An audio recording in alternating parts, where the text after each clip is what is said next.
I'm increasingly concerned about the ability of foreign actors to manipulate U.S. companies through their investments, particularly in the media and technology sectors. In 2017, the U.S.-China Economic and Security Review Commission highlighted this issue when it recommended that Congress modify FCC regulations to require greater transparency regarding Chinese government ownership of media outlets and the clear labeling of media content sponsored by the Chinese government. And I authored a provision in the Foreign Investment Risk Review Modernization Act to make sure CFIUS is requiring foreign state-owned companies to disclose their attempts to purchase U.S. companies. But the SEC also has a role to play. Section 13D of the Securities Exchange Act of 1934 requires investors who become the beneficial owners of more than 5% of an issuer's equity securities to report certain identifying information to the SEC. But if undisclosed or disclosed without sufficient information, such ownership stakes could undermine the free flow of information to the American people. So my question is, how does the SEC monitor equity markets to ensure that foreign investors are not accumulating significant shares in public companies, especially in the media and technology sectors, without filing the requisite disclosures? Senator Menendez, your question is a really good one. It's the only ones I ever ask here. I'm just kidding. No. Got to have fun here. Yeah, You know? yeah. No, it's occasionally got to have fun. So. Look, no, absolutely. Control over a public company is something our markets and investors need to know about. The 13 DG rules that essentially trigger over 5%, not just for an individual holder, but concerted efforts by others, I think are extremely important to our investors. We do try to monitor and look for violations of those rules. But I want you to know, and I'm not going to get into too much detail, our ability to track who from the U.S. is U.S. citizens who are owning companies, it's very robust.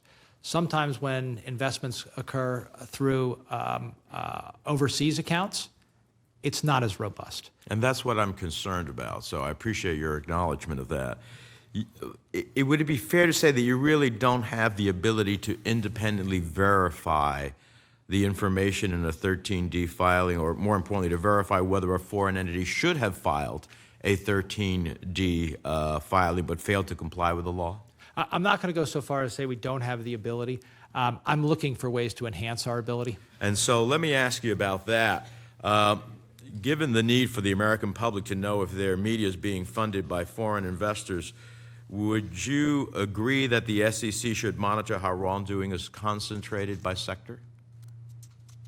I'm not sure I followed you. So by looking where you find wrongdoing, wouldn't it be of value to know which sectors those violations are taking place? Oh, sure. People in our enforcement division, they're very good at noticing sector-specific And let me ask you this. When you do find a suspected 13D violation, how does the SEC enforce it, and what penalties are assessed against persons or entities found to have broken the law? I can think of some episodic ones off the top of my head, but to give you a general answer right now is difficult. I can get back to you on that, but we've seen violations in different contexts. In the takeover context, it's different from others. So let me give you an example. There is, I'm aware from public filings of a large radio station network in the country that ultimately found that, in fact, foreign ownership, because of litigation, they didn't know who these creditors were, but ultimately through litigation found that foreign ownership exceeded the cap. They brought that to the attention of the FCC under their due diligence. Then there should have been a 13D filing by this entity, but there was not. And so the question is, in circumstances like that, now here you have a foreign entity, a group of creditors abroad, who are now owning in excess of the percentage permitted under the FCC, who didn't make a 13D filing, which is the only way a company would know whether or not they have that foreign ownership existing in their publicly traded stocks. And so then the question is, what happens to that entity?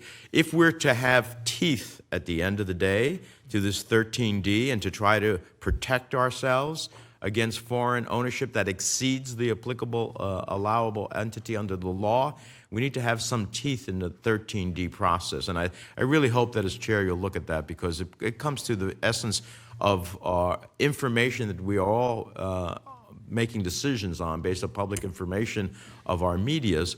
But when it's controlled by a foreign entity, you have to wonder whether or not it's just an investment or whether it's an attempt to ultimately make influences. Understood. Thank you. Understood.